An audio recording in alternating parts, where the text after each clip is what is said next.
well, guess you lose some and win some. Long as the outcome is income. Yes, what's up, guys? Welcome back to the Outcome is Income podcast with your hosts, Safe Dersey and Reese Booth. Joining us on the show today is a gent by the name of Ian Bagshaw. Ian has had an expansive career, coming all the way from Accrington to now being a lawyer in Switzerland, where he works on the board of a number of growth-focused startups, working as a chief strategy officer to help them build a business plan that's backable and see them through rounds of capital raises. Ian certainly knows his stuff, and this episode has some amazing gems throughout. For all those in the process of growing and building, listen up, because I know you'll love this one. Ian, lovely to have you on board, and welcome to the Outcomes Income podcast. Thank you. Love to be here. Brilliant. So let's take all of the listeners back to, June 2022. It was lovely. It was sunny. We met in sunny Croatia at the time anyway. So we went on a supercar tour. So we were all part of Auto Vendi supercar club in London, and we went up to Croatia. And what 7 days that was. That was amazing. Yeah, fantastic. Really memorable. Brilliant driving, good camaraderie, lots of fun, and a great package with the mountain scenery as well. Definitely. So, Ian, just for those that don't know you, I know you've got quite a long, extensive history as well. I remember when we were sort of driving, you even kind of stopped off on the side of the road in one of the supercars, and you had to take a video call because it was obviously that important. So can you just give the listeners just a bit of a background as to who Ian Bagshaw is and kind of a bit about your career up to date as well? Yeah, sure. So originally from Accrington in Lancashire, famous for the first football club to go bankrupt, amongst other things. I was the first person in my family to go to university. I studied law, didn't know what else to do. It just looked like a challenge and thought I'd get a job at the end of it. I was going to be a football coach, but got injured and ended up being a lawyer as a result of a series of quirky facts. Started in Leeds, went to America, moved to London, and then, did well at a series of law firms, culminating in, deciding at the ripe old age of 50 that I wanted to retire and move to things that were more socially purposed than financially orientated. So I still wanted to make money, but I wanted to do it in a way where I was looking at social purpose, social conscious investments, as opposed to flogging myself to death as a city lawyer, kind of practice builder. And that's basically what got me to, the road trip in Croatia. One of the things that I wanted to do when I stepped back from, full throttle job was to just indulge a few passions as well and get a much better work-life balance. Hence, Auto Vendi and sort of the road trips, amongst other things. Here I am, living in Switzerland, enjoying a good existence and still working as hard as ever, trying to build a second career. Brilliant. Yeah, and I think, obviously we get a lot of entrepreneurs listening to this as well. And a lot of that initial phase of entrepreneurship is very much a hustle phase. You just got to do whatever you got to do to make the money, make it work. But then you get to a point where you get quite burnt out, and then you need to kind of take a step back and find this word called balance. I think there's a lot of people that don't really understand the word balance until this date. But I think it shows a lot of maturity when you do get to that balance, and you realize the world's not all about money. There's also enjoying certain things. And I'm assuming the kind of, and this will be interesting to see what your thoughts are, but the word success, kind of what does that kind of mean to you? Because a lot of people talk about success, but it can mean loads of different things, lots of different people, right? Well, look, I think the definition of success evolves and it gets more complex the more successful you become. So initially, if you come from not a lot, as in no inherited wealth, no parental donation, eventually success is financial independence. Success can be driving a new car, living in a new house, having a decent kitchen, good holidays. And then as you get more successful, success starts to look more long term. You want to do different things, you want bigger plans, you've got better things. Most people define success early on, through financial measures, sacrificing happiness and a lot of other things to get financial success.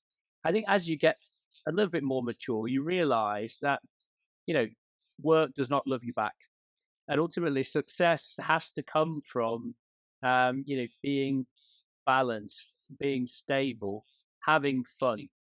enjoying the journey. And what you find with most entrepreneurs generally is the first journey is all about the destination. That destination is a number, and they sacrifice a lot to get to that number. And the second, third, fourth journey, they have to enjoy the journey, because that's the most important thing. Because in life, things can change in a heartbeat, and often do, to be fair. And therefore, success, is a much more complex measure than simply financial.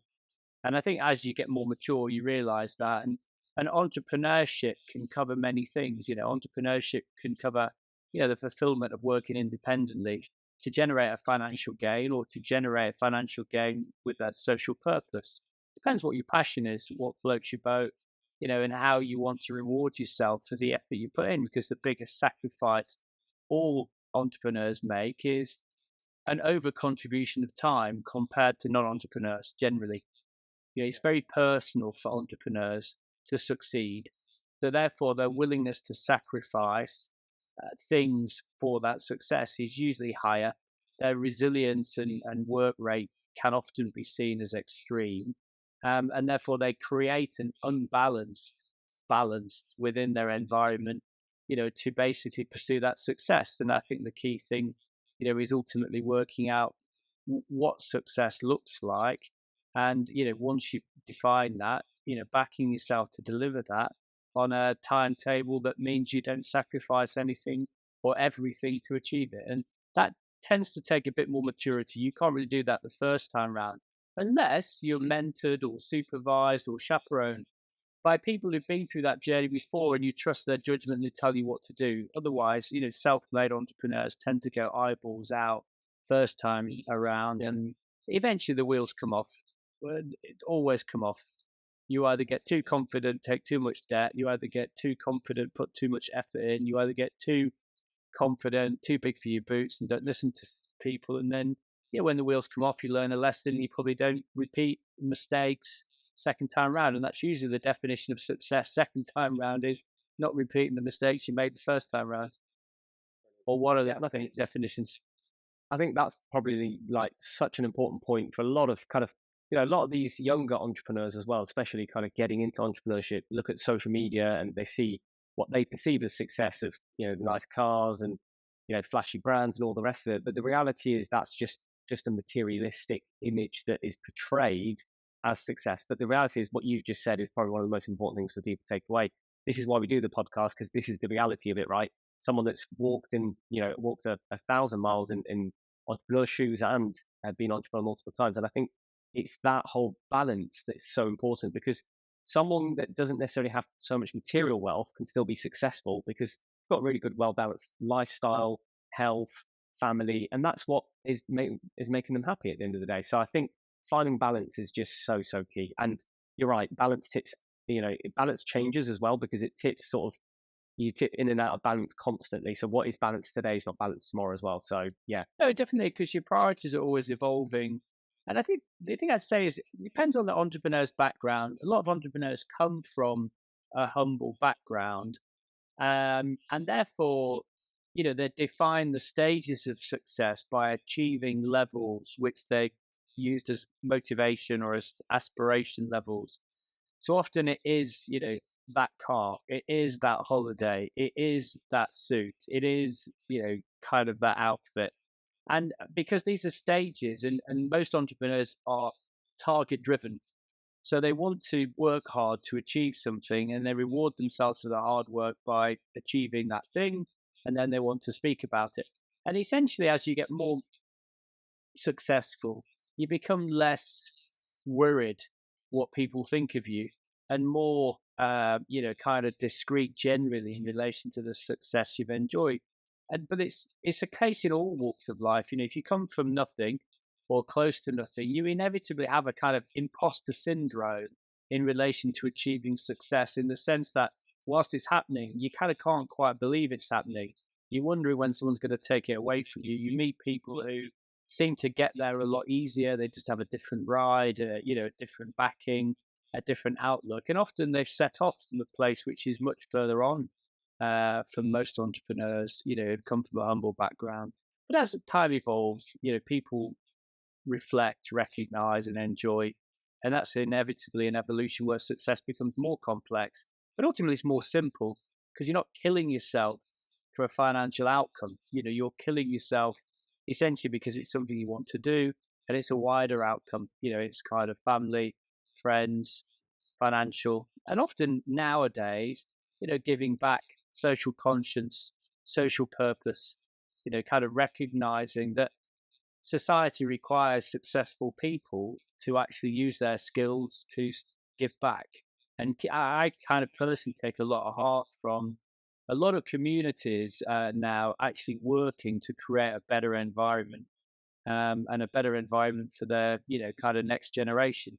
And in a way, that is more rewarding than, an extra £1,000,000 in the bank in a lot of ways, because in a sense, you're planting trees you might never see in full bloom, but ultimately that's a much better thing than, staring at a bank balance all the time.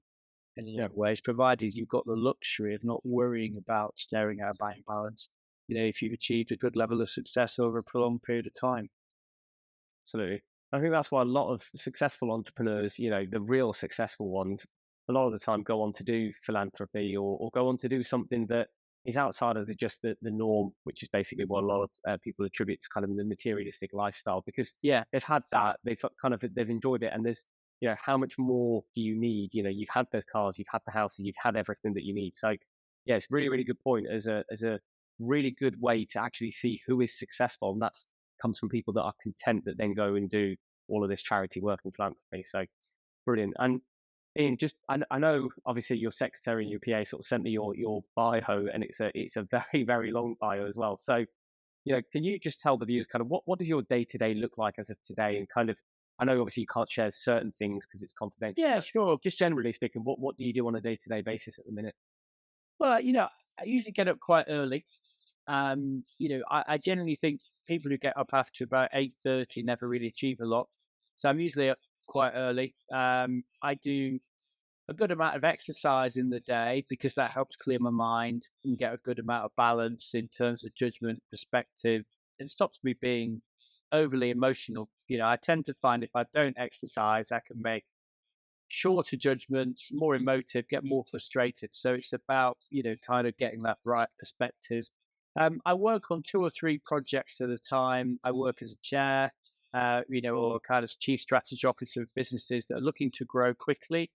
By that, they're looking to revise a plan, they're looking to take advantage of an opportunity, and they're looking to raise money, to accelerate that growth. So I'm lucky, I tend to work with very entrepreneurial people on entrepreneurial projects almost all of the time. And, my day is spent really whatever is needed to keep those projects moving, at a high velocity is what gets done. And I have a team of people working with me. A lot of them work remote now. As I kind of don't necessarily tramp into an office every day, but I do go, to London, 1 or 2 days a week on average, to see people and do various things. So, my week is much more balanced than it was when I was a city lawyer running a big division of a law firm. I don't have 400 to 500 emails a day, which became the scourge of my life, but I do have a lot of things to think on, a lot of things to do, and more medium, long-term objectives for the companies I work with. So things are not instant emergencies unless they're real emergencies, because I'm dealing on a longer-term basis, with raising money, sorting plans, helping them build sales channels, etc. So so I work with different companies, and the day can vary depending on which company it is. So you probably need to look at which company it is, and we can talk about it in a bit more detail. Brilliant. Any one company that strikes you as probably one of your most favorite companies to have worked on, whether it was a negative thing that spun into a positive thing, or whether it was just generally something that you kind of really enjoyed because it was challenging? So anything that you can talk about, I guess, openly. Yeah, sure. I mean, I think my favorite company is a company I chair currently called Zero Gravity. Zero Gravity was set up by a guy from Leeds called Joe Seddon. He went to Oxford University, comes from a very humble background. He spent the last couple of £100 of his student grant setting up a charity business called Access Oxbridge. He wrote an algorithm to test relative intelligence because he thought at Oxford Uni, more people like him should have the opportunity to go there. So he decided early on and he was going to go for social change rather than financial gain as a motivation. So I've been working the last 2.5 years. We've raised quite a lot of money. We're now looking at placing 10,000 low-income, high-talent kids in elite universities in the UK in September. We have a tech platform which supports, mentors low-income, high-talent people from home to uni, uni to work, and ultimately will support them through their life career journey. And I can already see that business is having such an impact on very talented people's lives, which other than for that business, those people may well have not really achieved their goals. And it's growing very quickly. We're working with state schools to find talent. We're working with different mentors across lots of industries to grow talent. We can use the tech skills of a very young team, probably average age of about 25, to create, tablet-based, phone-based learning modules where people can actually get access to content and people and opportunities that they'd never even dream of being able to get, kind of 3 or 4 years ago. So I think that one is a real impact project. I think it's going to be a completely valuable company, and the community we're creating, of low-income, high talent across the UK who are helping themselves now, helping each other through a peer-to-peer, kind of push. Is just creating, a movement, and I think that's in the last 3 years. So I look at that, I feel like super proud of Joe and the team for doing that, because they're doing something that no politician could ever do. It's got to be a business solution.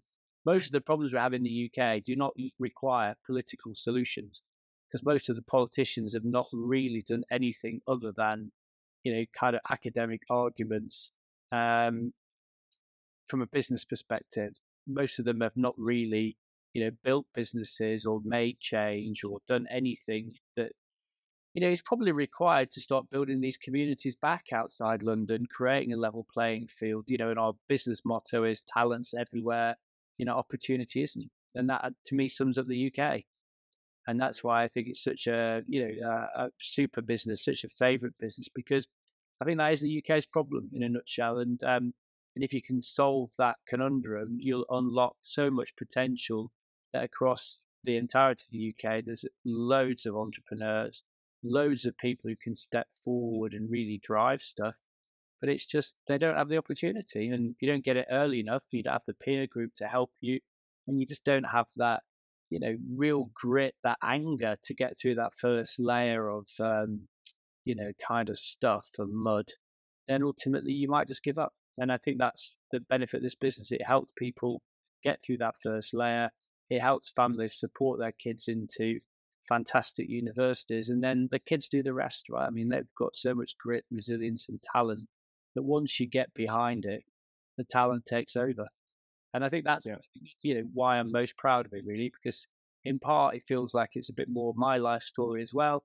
But also I think that actually, even if you dedicate 30% of your time to helping people, you could probably create only 15 mentees in a lifetime. Whereas with a tech platform, you could create 15,000 in 5 years, because you get the consistency of content, you get the, the wider support, you get the wider engagement. So you create this big snowball. And I think that that's definitely a company to watch, Zero Gravity. And I think Joe's a founder to behold. So that's probably what I'm the most proud of. Brilliant. And can we just touch up on kind of the financials? So how did you guys go about doing the raise, if you can talk about it, and kind of what was your involvement in that? Because I know that's where a lot of the kind of entrepreneurs do get stuck, is they can have the best idea in the world. Obviously, you've got finance is one thing, then you've got execution of it, and then you've got team, and there's a whole host of things to think about. But finance is always something that drags people back, probably because they've not gone through it before, so they don't have the conviction, and they probably don't realize how much money is actually out there. It just needs to find the right home, and it needs to be portrayed in the right way to the right people, right? So yeah, could we just touch up on that, just for a lot of this? Yeah, sure. Look, I think capital falls into different pockets, and some of those pockets relate to different stages of businesses. So in the UK, we've got a great thing called EIS relief, which appeals to people who have either a high income or a high asset base, but want to back smaller businesses, younger generations to build stuff. So in part, pockets of capital like that tend to take a higher risk because if it goes wrong, they can offset it against the tax, and therefore, the government shoulders part of the blame and part of the responsibility for the liability. That's perfect. I think that in relation to other pockets of capital, you've got things like passion capital. A lot of people who've made a lot of money want to put that to good use. And that good use is not always an investment return in numbers, it can be an investment return in emotional terms. So that's what I call passion capital. And then you can find lots of people who are passionate about things like, environmental change, energy transition, social mobility. Those are change investments where they require founders with ideas that they believe could work if given the chance, and they've got the resources to give the founder a chance. So it's about putting the two together. Then you've got, kind of like venture capital, angel investors. They want to see a closer proximity to a return, but that's still fine because they're sage enough to know that the reason they want to back a founder is because they're going to do something different. Could be a variation on the theme, but it's about how you package it and who you go to. And it's about finding those early stage investors with the chemistry fit to the founder, willing to back a founder. And once you get through, those early stages of financing, then it becomes quite mathematical. Are you going to make money? If you're going to make money, how much money are you going to make? And therefore, what kind of return can I get if I back you? But at that point, that's the first stage, the sludge that you've got to grit your teeth to get through. Once you're through that point, raising money, if you've got a good track record, a good story, and you've got the right support in the UK, is not difficult. It really isn't. There's a lot of money out there. There's a lot of people who want to back younger talent, but again, it's finding the right access points so that you can get put in front of people in the right way at the right time with the right message to get the cash out of them. And a lot of people are willing to invest equity in smaller, aggressively nimble businesses because they realize that that's the future. Most people realize that big business really struggles to disrupt itself. So the bigger a business gets, sometimes the slower it gets on innovation. And therefore, they have to look for innovators, disruptors, which tend to be people who've come out of those businesses because they wanted to do something different or better, or people who are never in those businesses because they never wanted to work in that environment where they've got something to do and something to sell. So, if you're a disruptor, you're an innovator, ultimately, you come up with a product that basically a corporate wants to buy. You've got a ready-made market to go into. You then find investors to help you make the transition. You show them that big corporate would be interested if your product would work, and they take the equity risk for the equity reward. And I think, there's a lot of pockets of capital out there, depending on what you're doing, whether it's passion, whether it's numeric return orientated, or whether it's just simple, have a go angel investors who are backing 1 in 10 to come good. And that's their strategy. And it's more about the chemistry with the individual. It really is about, having the confidence to put yourself forward in the right way and, taking the rejections as they come, because inevitably 90% of responses will be no, but that's how it is. 10% will be less than no, it might either be maybe or yes. And then the more successful you get, the more yeses you get. But ultimately, getting the first success is always the hardest because you don't have the track record. Once you've got the first success, you've got the track record. People trust you, they back you individually, and ultimately most investments are made to a large extent based on the investor's view of the individual as much as the plan, if not more than the plan, depending on their track record. So, it's really about looking at that, working it out, and basically building a network of people who can actually help you. Yeah. We see it on Dragon's Den, Shark Tank. You see it all the time. It's the founder is investable. Sometimes the business is not investable, but they'll still invest in the founder because they know they might pivot or they might change something, but they know they'll make it work. So that's a really, really good point for everyone. What's kind of the common challenges you see? Obviously you've seen a lot of entrepreneurs through their journeys. What's the kind of common challenges you see with some entrepreneurs, and kind of how have they managed to overcome those challenges as well? I think the first challenge for an entrepreneur is letting go. Most entrepreneurs become entrepreneurial because they back themselves to make a product, a business, or a service better than their competition. But once that starts getting successful, there's a desire for an entrepreneur to become founder, CEO, general magician, everything that goes with a business. But often that's an inhibitor to growth, because sometimes to grow things quickly requires the entrepreneur to work out, what's the best thing I could do with my time. And that is often, what's the only thing I can do in the business? What is it I can do that no one else can do? Because if I can do something no one else can do, whether it's sales or engaging, with key contacts at suppliers and customers, they need to focus on that. They don't need to focus on counting the spoons, sorting the coffee, kind of hiring juniors. They really need to focus on what they can do to make a difference and hire good, as good a people as they can to do the rest of the jobs, because that's how they scale. So you often find people with a good idea can get it inflated.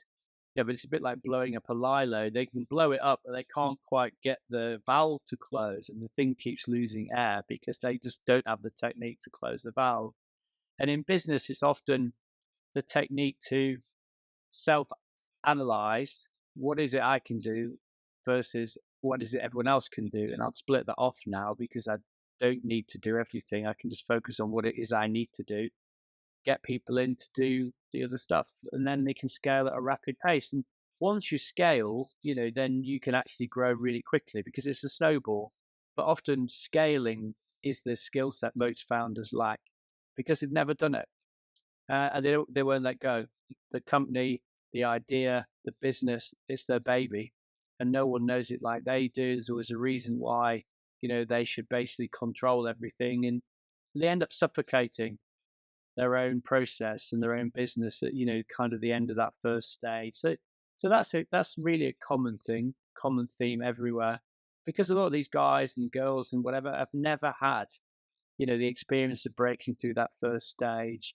So that's the real one to watch for. The second one is often people get overconfident. They think their business is never going to suffer a downturn. They borrow money. They make crazy assumptions on the cost of things to win business, and then they get themselves tangled up in multiple sales channels with low cost, low margin, and then they realize it's going to go south very quickly. And then it's having the courage to slow everything down, turn things off, regroup, because things don't correct themselves. And we're seeing that a lot at the moment, where people have borrowed money to support business ventures. The economic climate's been benign for over a decade. Money's been cheap, energy's cheap, and therefore people have made assumptions in businesses that are just not going to ring true in the next 3 years. And the cost of raw materials, the cost of energy, and the cost of money going up has completely hammered their margins. And what looked like a good business, based on a relatively benign set of economic criteria, now looks like a business in trouble. And you see that a lot where you're using leverage to build a revenue stream. Yeah. And that is cyclical. It happens every 10 years.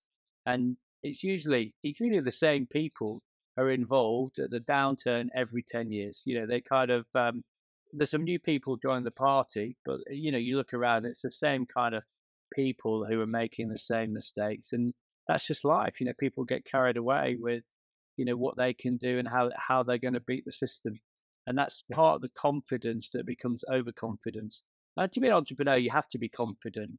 You have to be able to drop your shoulders back and feel like you can do this. And sometimes that's good. But if you're not surrounded by people who can keep you in check, then you can get overconfident, and that's where things become emotional, things become stretch assumptions, and that's where the wheels can come off as well. Yeah, brilliant. And I think that is, you're absolutely right. We see a lot of that sort of across the board, whatever sectors you're in. A lot of people are trying to compete, and it becomes quite commoditized, and it's a race to the bottom. And unfortunately, if you add in leverage with that, it just gets even worse and worse. We've seen it in, for example, the construction industry, especially on sort of larger contracts, etc. We've seen lots of large construction companies go bust because they just, in order to deliver everything they've got to make a large loss. So, yeah, totally agree with you on that. I guess just kind of moving slightly away from that, talking about, it is quite a tough economic backdrop at the minute. We've got all sorts happening in the backdrop. do you think there's opportunities, and there's always opportunities, obviously, but what kind of opportunities do you see in this kind of current climate? Because there always obviously is opportunities. Yes, it was easy when interest rates were low and we had obviously everything going on, but right now it is quite tough out there. But does that also present opportunities? And if so, what kind of opportunities do you see in kind of in which sectors, I guess, really? Well, look, volatility is always the most fertile environment to build a business. And this is about as volatile as it's been for 15 years. So I kind of think this is the time when you go for it as an entrepreneur. Because when people are worried, they don't do anything. The bigger the business they're in, the more worry they have, the less they do. They just sit still because they can. They usually got a lot of cash and they will let opportunities pass. They'll let the market basically watch over them. So therefore, there's opportunities out there that would reduce the competitive landscape. I think that you can see the trends coming. Sustainability is a huge trend that's not going away. So anything that goes to sustainable products, sustainable businesses, is starting to ring true that that's not a 1% problem for people who can pay an extra couple of quid on a delivery to have some recyclable packaging. This is about reducing the cost of things by reducing the disposable culture that we live in. So everyone is getting there and different generations are getting there quicker. So anything that links to that movement is going to be a winner. It's just a question of how long it takes. And I think that, we're heading towards a more sustainable environment. We're heading towards a less, kind of fossil fuel environment, more electric and hydrogen environment.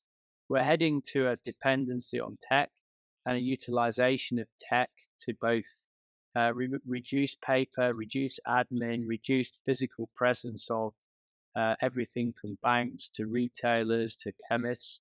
So, anything that basically speeds up that process is a winner, particularly for people who don't mind the speeding up of that process, but they just can't keep up with the acceleration. So facilitating, kind of participation in those changes for people that would if they could, but can't because it's just not set up in a way they can access, is key. And I think you start breaking down some of these things, and you've seen during COVID a huge amount of transition of businesses, positive and negative. But banks closing is largely as a result of, kind of the older and more lucrative customers having to work out how to do online banking because physical banking wasn't available, and now they can do it. They don't need the branches. That's changing everything in that space. So there's opportunities coming up all the time.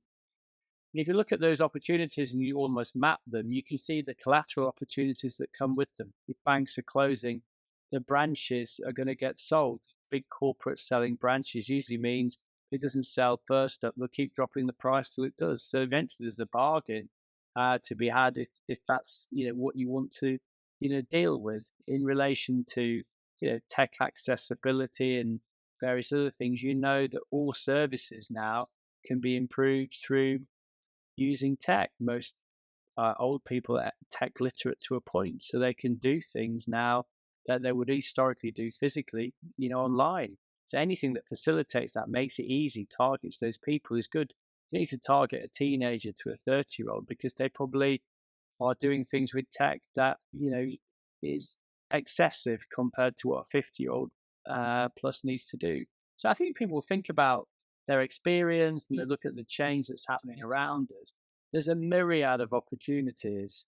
And if they've got a skill set that can take advantage of those, then there's never really been a better time to back yourself and be an entrepreneur. In my mind, it's super fertile.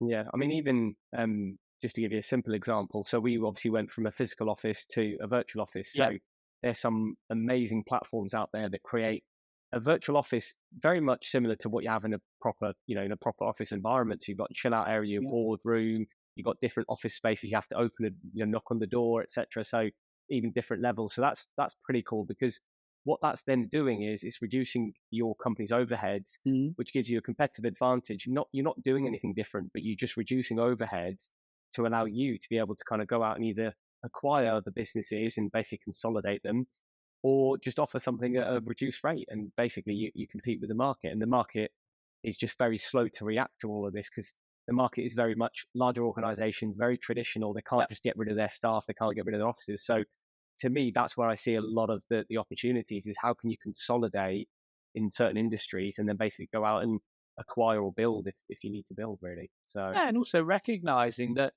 you look at the collateral impact of that, where every core impact has multiple collateral impacts. So you look at that and then you see actually, can you get better talent working for you in an agile platform?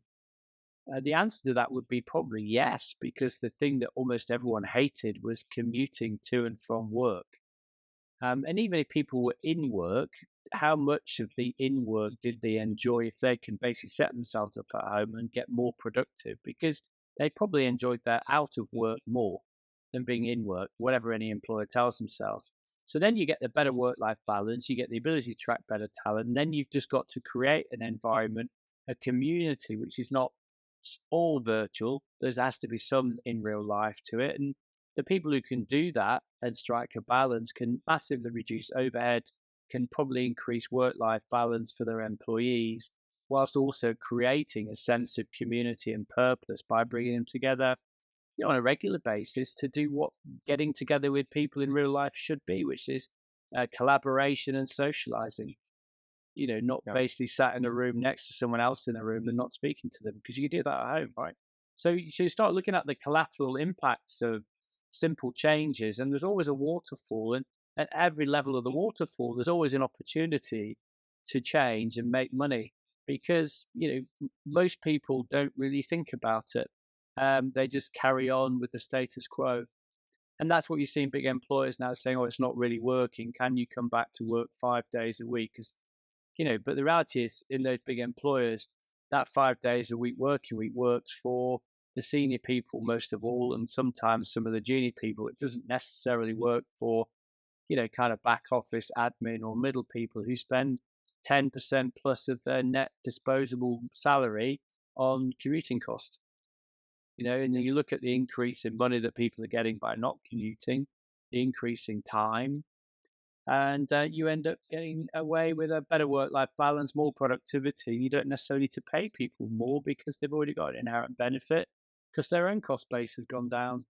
So I think, like, you look at entrepreneurial opportunities, it's just mapping different things and thinking 3 to 5 steps ahead, and then say, right, this is right, what can I do to simplify it? What can I do to accelerate it? What can I do to stabilize it? And all those simplification, acceleration, stabilizing ideas are all monetizable. It's just a question of how you do it and how you get there. And that's why it's volatile. There's lots of things changing, and these are permanent changes. And I think that people who can see that, can work it through, can take advantage of it. Brilliant. Yeah, and I think that a large part of that, always comes back down to, COVID was obviously, in terms of from a health point of view, terrible. Yeah. And, even I had COVID quite a few times and it wasn't great. But I think what it does to society is it accelerates a lot of those behaviors that we didn't realize, or little signals that we didn't realize. For example, commuting. People didn't realize how bad it was until they stopped commuting. And then all of a sudden, they're kind of thinking, okay, well, why did they even do this in the first place? It almost sounds quite strange that people are commuting. I do think in the UK, at the minute anyway, so just from a snapshot point of view, we do have an issue from an employment perspective. I mean, we've got, well, I know people that are, for example, in a position where they make more money, on a net basis, staying at home and receiving benefits than going out and basically being productive and working. And even though they enjoy working, they're just like, well, I make less money. So I do think the UK specifically needs to try and obviously stimulate that productivity, because we are getting to a point of, a lot of people calling sort of that stagnation effect. And we are quite stagnant at the minute, and we do have inflation. So I guess it is kind of a point where we are going through stagflation at the minute anyway. But from your perspective, realistically, for the UK, how do we kind of get out of where we are now from an employment perspective and really start to push productivity? Because everywhere you look, you got the whole Brexit, obviously, theme happening. Oh, we're not getting as much, obviously, migrant workers coming in. But also, when you look at people at home, they're also not obviously driving to try and obviously go out and work. So how do we get out of this, I guess, lull period and get that productivity driving forward and moving?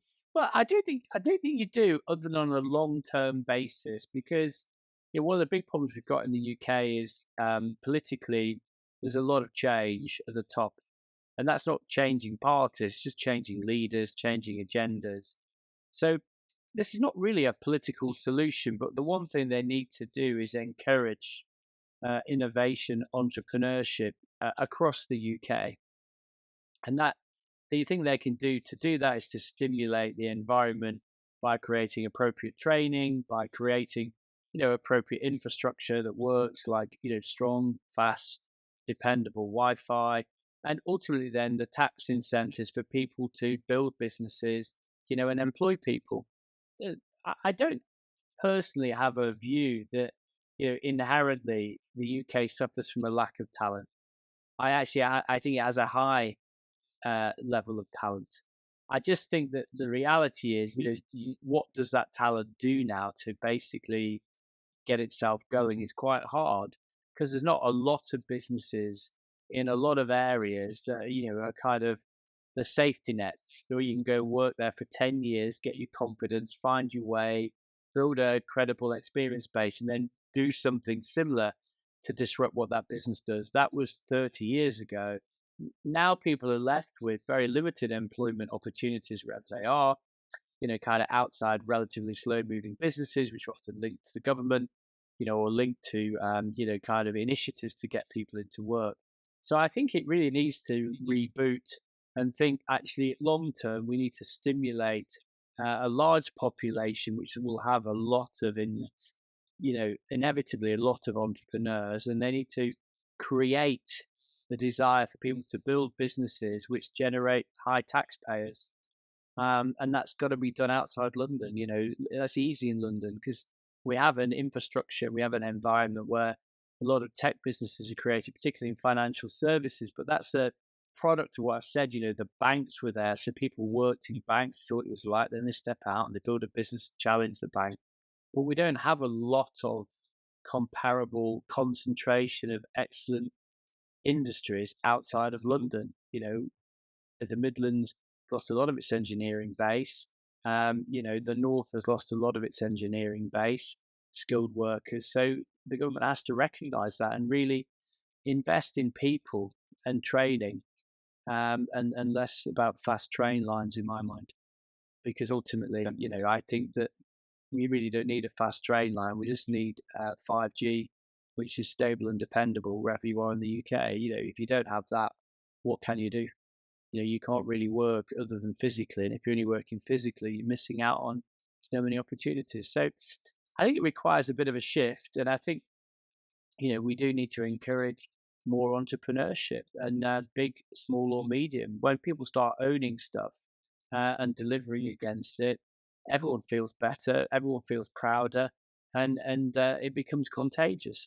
And history's always shown that once you get this entrepreneurial machine moving, the UK throws out a huge amount of entrepreneurs. Well, hopefully the remote kind of sort of style of working is going to help with that, especially where you've got, smaller university cities where people sort of graduate and end up going, towards London or Birmingham, whatever it is. And now they can maybe start staying in those kind of cities and obviously contributing towards the economy and stuff, but still being able to earn a salary that's equivalent to them, if they did live in London. I think that's the key. All the UK's eggs should not be in the London basket. And someone who comes from near Manchester, that's really important to me. But the government needs to do more. It's done some good initiatives like moving the BBC up to Manchester, or a lot of the BBC up to Manchester. That's created a media culture there, which has helped change the city. That was a policy decision. But they need to make more of those decisions. They need to create more of a stimulus from entrepreneurship. And then the talent will do the rest. Give the talent the opportunity, give them the stability, and give them the basic financial backing. they'll do the rest. So therefore, it's a combination of creating the culture through the government initiatives and then allowing talent to thrive and creating a meritocratic, environment. And I think we've got enough people who want it to happen. But again, it's not happening. So not enough people intervene. And I think until it starts happening, people won't intervene en masse. And therefore, that's why I think it's not a political solution, because politicians change every 2 to 4 years and they have different agendas and different motives, and they're not long-term enough. Business is there forever and always has been in some form, and it has to be a business solution. Definitely.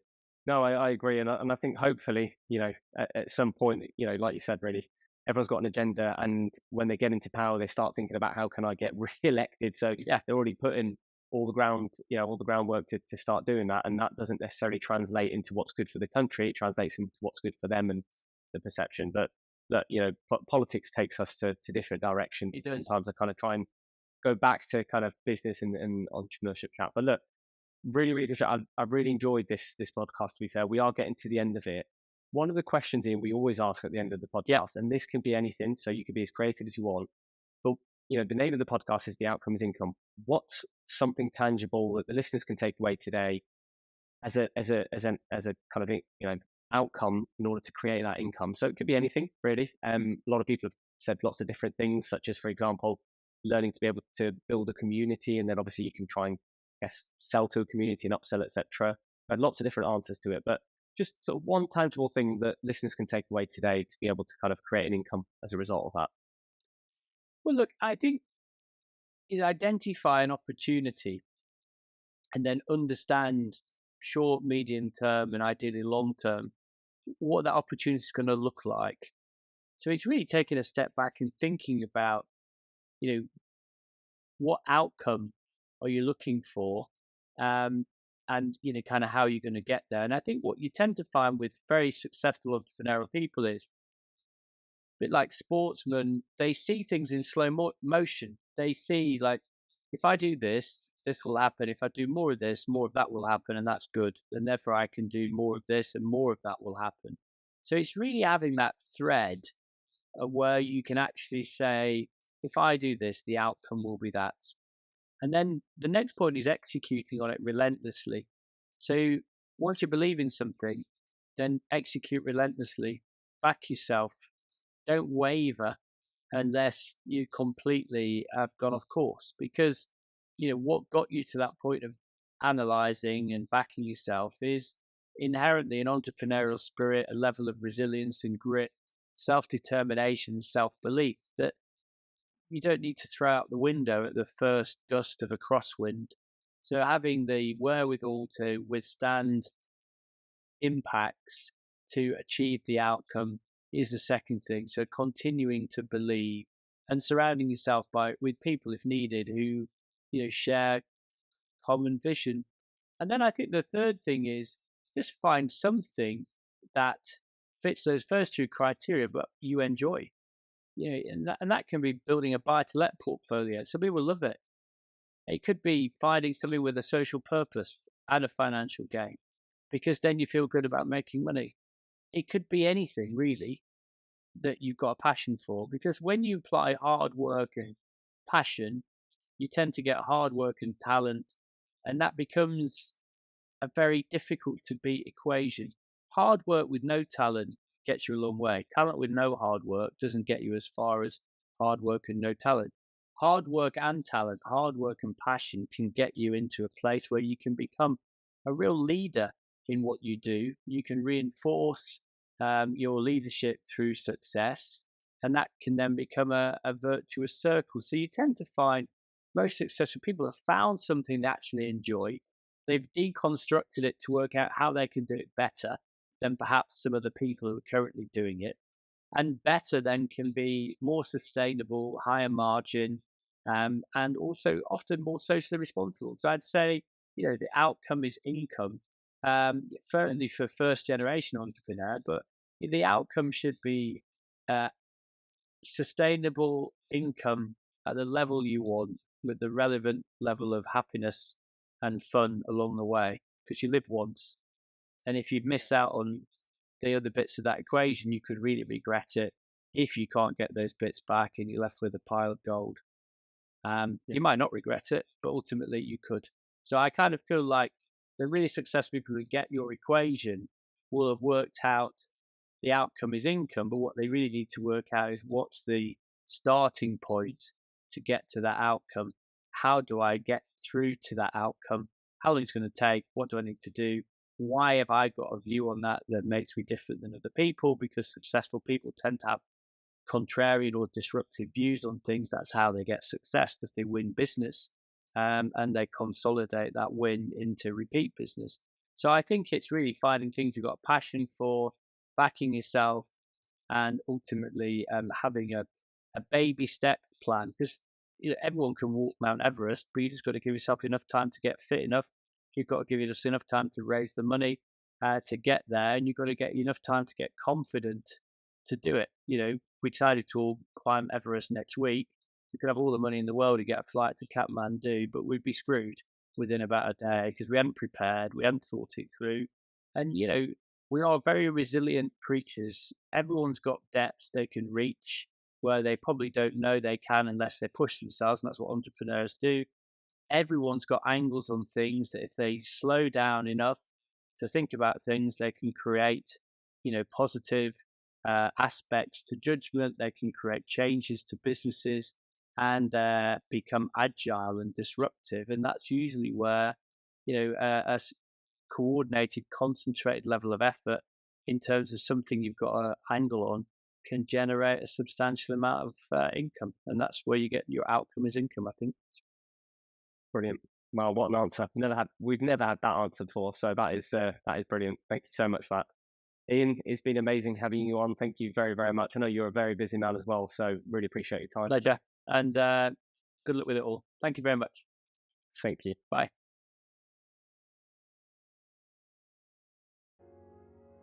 Thanks for joining us on today's episode. If you did enjoy the show, please do give us a review and a rating on whatever platform you're listening on, as we want to grow the show and get more people to hear these amazing and very real conversations. If you didn't know also, these episodes are also live on our YouTube channel, which is The Outcome is Income, again as one word, where you can watch the full-length video, check them out and let us know your thoughts. We'll catch you in the next one.